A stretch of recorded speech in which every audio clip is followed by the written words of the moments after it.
Bu sualda deyilir ki, a kvadrat buna, b kvadrat isə bu ifadəyə bərabərdirsə, a plus b cəminin qiyməti neçə olar?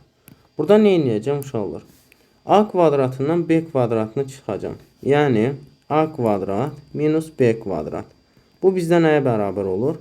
5b plus 7 minus 5a minus 7'ye. 7'lər islah olunur. Yerdə qalır a kvadrat minus b kvadrat. 5b minus 5a.